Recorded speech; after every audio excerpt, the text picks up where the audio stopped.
Before they were one of the biggest names in Italian luxury, Domenico Dolce and Stefano Gabbana were two people who met because of a job listing. Domenico Dolce was born in 1958 in Polizzi Generozza, a small town in Sicily. He grew up surrounded by his father's tailoring workshop. Structure, fabric, and fit were in his bones from the beginning. Stefano Gabbana was born in 1962 in Milan. City kid, different energy entirely. The two met in 1982 while both working for Giorgio Correggiari, an Italian fashion brand. Their first contact was over the phone. Dolce called looking for a job, and after he was hired, Gabbana took him under his wing. In 1983, they established their own design consulting studio and named it Dolce & Gabbana. 2 years later, they were ready to show the world what they were actually making. Their first women's collection debuted in 1985 at the New Talent section of Milan Fashion Week. The early shows were resourceful, to put it charitably. For their 1986 spring-summer collection titled Geometrissimo,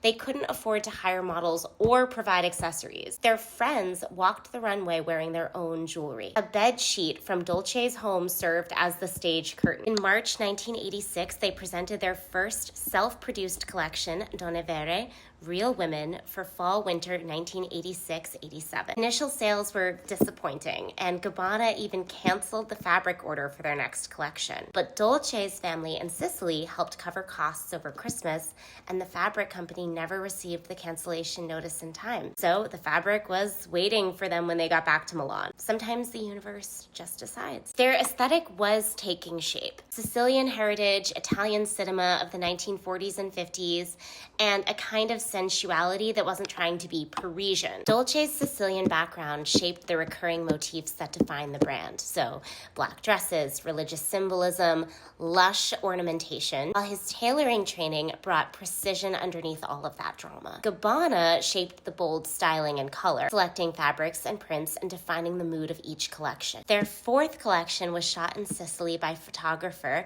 Ferdinando Schiana, black and white images evoking post-war Italian cinema. That's when people started paying more attention. The Sicilian dress from that era, a structured slip silhouette with body-conscious tailoring, became the visual shorthand for everything Dolce & Gabbana stood for. By 1990, they launched their first men's collection, opened their first women's boutique on Via Sant'Andrea in Milan, and held their first fashion show in New York. The early 90s were when the brand went global, and Madonna was a huge part of that. In 1993, Madonna tapped the brand to design costumes for her world tour, The Girly Show. She worked closely with the designers and starred in their advertising campaigns. Corset was everywhere. The brand's identity